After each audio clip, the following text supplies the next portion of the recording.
Now, a couple of months ago, you might remember I made this video reacting to the leaked Celtic away shirt for this season, where I basically talked about how disappointing some of the efforts were by Adidas since they took over as the official kit supplier of Celtic. And in that video, I essentially echoed the thought that it can't get any worse than that leaked away shirt. Surely, it can't get any worse than that leaked away shirt. It can.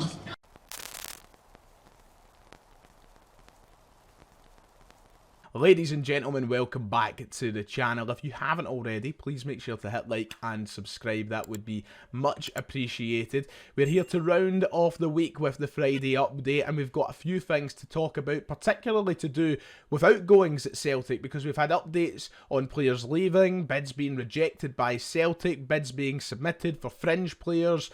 God, a whole lot to talk about, and we better look at that third shirt. Let's get that done and out the way, because the sooner the better. So this morning, Celtic revealed the third shirt for the 2025-26 campaign. A shock to all as a kit finally, without any leaks, was announced, and it's certainly one to remember. So this was it. This is the shirt. It is that off-white base colour that we've spoke about for the last few months, but the design on top of the base colour, well, that's really split an opinion amongst Celtic supporters, and so far, as is every Celtic kit that ever gets released, it seems to be one that you love or hate. There's no in the middle, but it's certainly something, and that's how I would sum up the third shirt for Celtic. It's something. As usual, we get the birthday card pish, which is supposed to tell us what the new shirt represents. Celtic's Irish roots are firmly planted into football folklore. This Adidas third jersey celebrates the unbreakable bonds with eye-catching pastel shades inspired by the Irish tricolour flag, plus a bold interpretation of the club's four-leaf clover badge. The off-white jersey features pale green detailing inspired by tie-dye techniques for a fresh take on the hoops, plus orange piping and an embroidered bold clover. The kit is finished off with pale green shorts and matching socks for an all pastel look that's perfect for seeing you through the summer months. I want to meet the guy that writes this. I really do, because where are you pulling this for, fella? So the new third shirt is now available. £75 is the lowest price. You can pre-order the authentic version for 120, yes, 120 quid, but £75 for the base version with or without the sponsor. Listen, I don't know, man. I don't know what I think about this shirt, because it's very jarring to look at first, because of how different it is, because of how, and the term I've seen thrown about quite a lot recently since the kit was announced is Pili-Wally. You look how Pili-Wally it is at first, and you're like, oh, I don't know, but it's grown on me. It is different, and I suppose a third shirt is supposed to be different, but I think what the big problem is for me, and I'm just going to reiterate it one more time, is just Adidas on the whole have been disappointing since taking over as the kit makers of Celtic.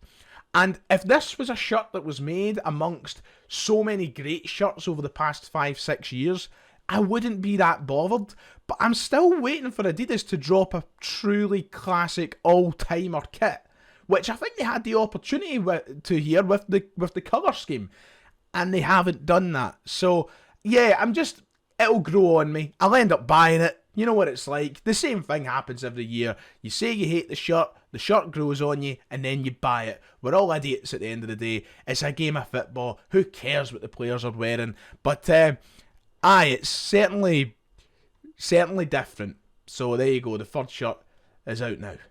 We still wait on the official announcement of the away kit for the 25-26 campaign, which we know is to be that black and green Bumblebee inspired shirt. So hopefully we get an announcement of that soon, and all three kits will be released. You will notice that the third shirt didn't contain the trefoil that we were told it would. Apparently Celtic were to have a trefoil included on their kit as part of the Adidas Elite Team range. That hasn't seemed to happen. The same thing I think has happened with Leeds United down in England as well. So God knows what's happening there. But as I said, plenty will flock to buy it. It will grow on most people. It is what it is. It's a bloody football kit. And I'll be reviewing them all soon, as you know. So keep an eye out for that.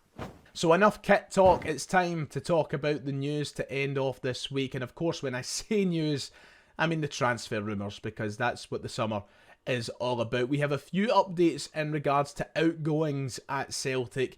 A few bids have been submitted here and there for players as Celtic look to trim some dead wood from the side. And one player who we already knew was off this summer, we now have final confirmation essentially that he is off. Even though some people were growing into this state of thinking that maybe Celtic were about to pull off the impossible.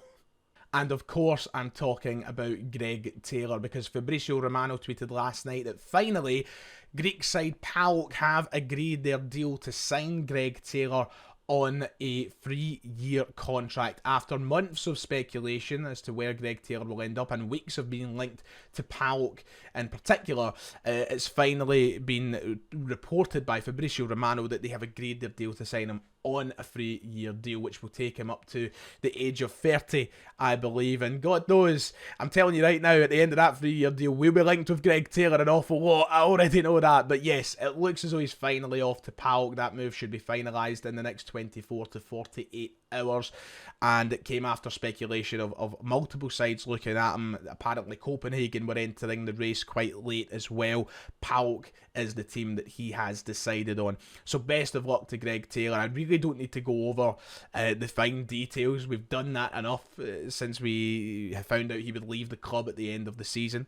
Yeah, a lot of people were getting this narrative in their head that he hadn't put pen to paper because Celtic were going to do the impossible on July 1st and announce him as a re-signing of some form. No, he is off. He is going to PAOK. That deal is done.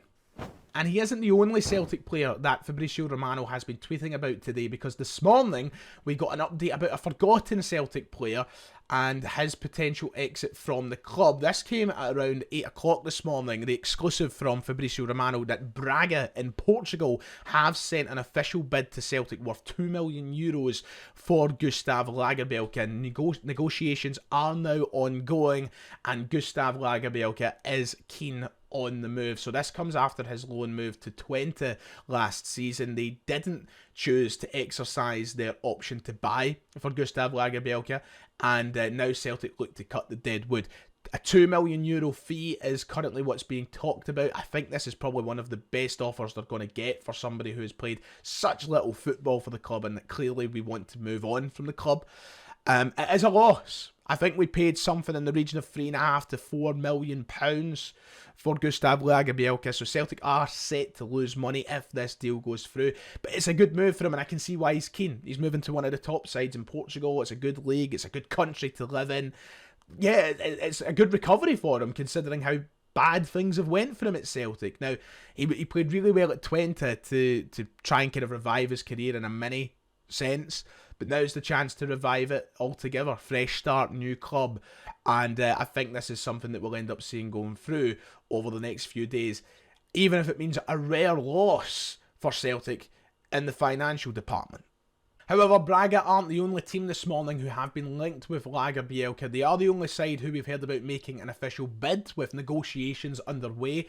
However, Anthony Joseph of Sky Sports added that there are teams in England in the Championship who are also said to be interested. However, I mean, Braga is surely the most desirable destination of all these teams linked with him. I would rather go to Braga in Portugal and the chance of European football being there than, say, Norwich in the English Championship. God knows what Championship sides it is, but yeah, I think that there's a clear favourite to sign him when these are the teams mentioned, or the types of teams mentioned. He will probably move on in the coming days. Doesn't seem to be part of Brendan Rodgers' plans.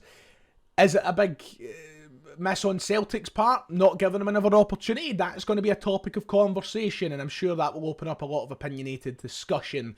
But for me, it was always the end of his Celtic career upon his return, and I wish we did see more. And talking about transfer bids, it's been reported that Celtic have rejected a £500,000 bid for Johnny Kenny. Bolton Wanderers have apparently bidded for the Irishman, but Celtic have knocked it back.